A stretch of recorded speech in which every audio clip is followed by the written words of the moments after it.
This is baby girl. She's got one of those little crappy Igloo houses that we bought her temporarily. She showed up, she's a stray. So what I'm doing is I'm going to build her something that is going to be a little more weatherproof. And so the first thing I'm doing is I'm building a little rectangular base for her little plastic igloo to sit on. And then what we're going to do is we're going to, on the sides, we're going to put tin around it. And then what we'll do is we'll insulate around the doghouse inside of this little, I guess, a doghouse inside of a doghouse.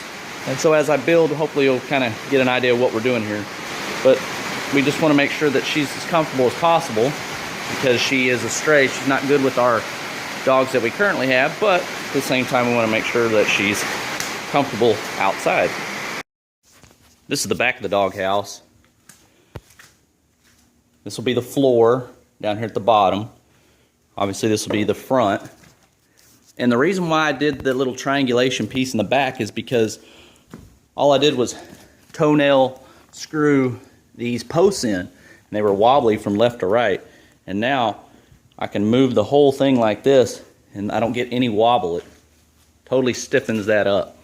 And so the plan now is we're going to go ahead and put the floor in. We're going to use these leftover fence pickets. Look on the back of the doghouse. I added one more 2x4 across the bottom, and that's because that cross brace that I put there, you'll notice that now the picket will butt up against it, and then I can nail the flooring down. And again, this is going to house her house, so it's going to be a house within a house. And then I have some of this leftover tin that we're going to rip, and I have two pieces that are already cut. Okay, this is baby girl's house. We bought her one of these cheap Igloos. I say they're cheap in quality, but not in price. Those suckers are about 80, 90 bucks. They leak all over the place. And so this is the final product that we ended up building her. I stuffed it with hay, and then I have my little temperature indicator detector here. It's a wireless little temperature setup I have.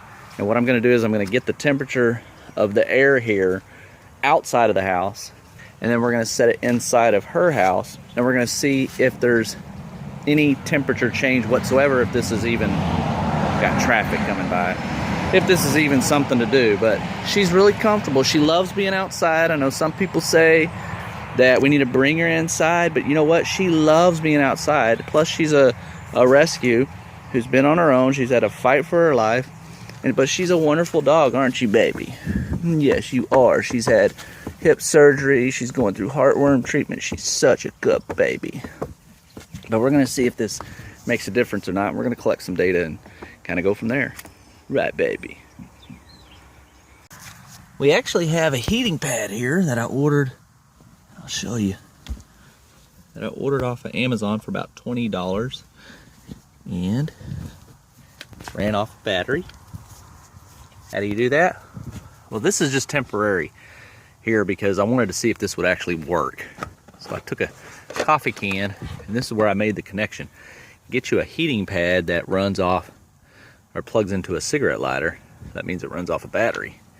And so what I ended up doing, I don't know if you can see it or not, I just cut a little slit right there.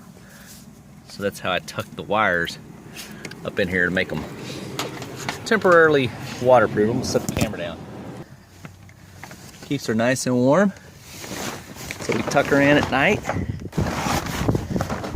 But you can see 15-degree difference. Doesn't seem like much. But I'll tell you what, I'm standing outside at 47 degrees in shorts. It's cold.